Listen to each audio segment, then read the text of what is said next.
Hi, in this video we'll have a look at some jumbled sentences that come in the verbal ability section in an aptitude test. They are also called para-jumbles in a few companies. So basically what happens is they give you about 4 or 5 or 6 sentences and they are all jumbled in terms of logical order. So you need to rearrange these sentences and put them in logical flow. So they need to be in a cohesive manner. Coherence also is required. That is basically flow of thought. So you generally start off with a standard general sentence and then go ahead with continuation as can be explained in terms of an example. So let's go on to the next slide where there is an example. Yeah, so in this example there are about 6 statements given and they have asked you to rearrange these sentences. There are 4 choices given, 4 possible logical orders A, B, C and D. So let's start off, since the answer is given as C, let us see how we arrive at rearranging these sentences in the way they are supposed to be. So they say you start off with statement number 2, which says the state of Jammu and Kashmir became theoretically independent on 15th August 1947.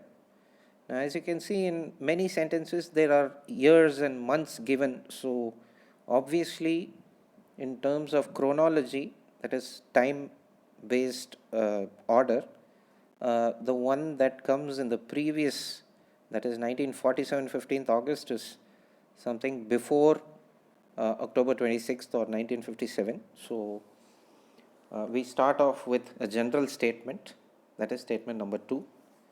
Then we go on to statement number 4, where it says it was invaded by marauders and Pakistani forces in October 1947.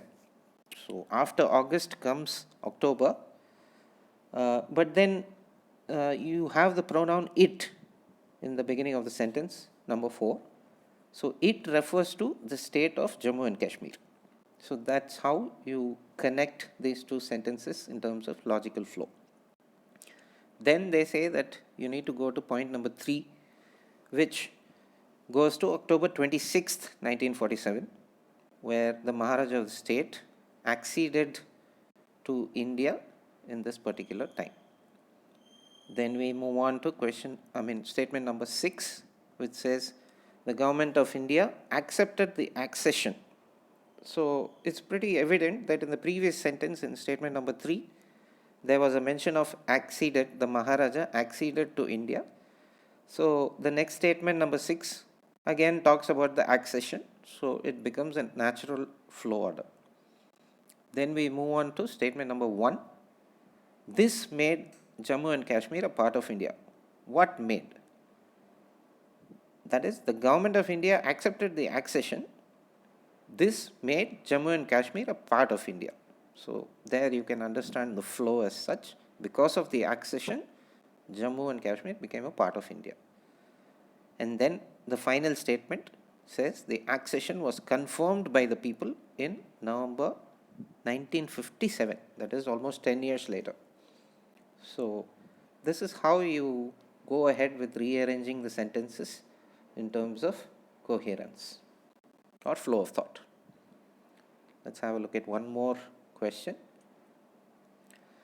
So once you read this, you can understand that we need to go for a generalized statement as mentioned before. So I would think point number 2 is the most general statement available. It says many computer users develop disorders because they ignore warnings like tingling fingers, a numb hand or sore shoulder. That's because they sit in front of the computer and keep typing. There is not much of movement as such. So because of this, what happens? So they have given the reason in point number 3. Says they keep pointing and dragging until tendon shaft and scar tissue forms, along with bad habits that are almost impossible to change. So they've given the reason in the next sentence. Then we can probably jump on to point number 1. Because of the problems these guys are facing, thus becomes the search for relief. That is, you obviously have pain, so you need to use some kind of painkillers to solve the problem. Or you can use ice, yoga, herbs. In worst cases, you can go for surgery. But then they say, even though you use all these things, cures are elusive. That is point number 4, because repetitive stress injuries present a bag of ills that often defy easy diagnosis. So this is how you go about rearranging the sentences. Let's have a look at one more example. Here we can see that there is an RBI governor who came to a printing press. So we can probably start with statement number 3. What happened? The BJP handed him a gift wrap box.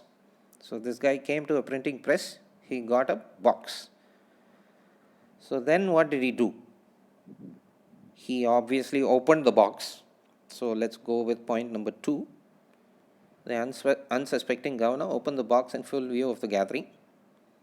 So when he opened the box, then what happens?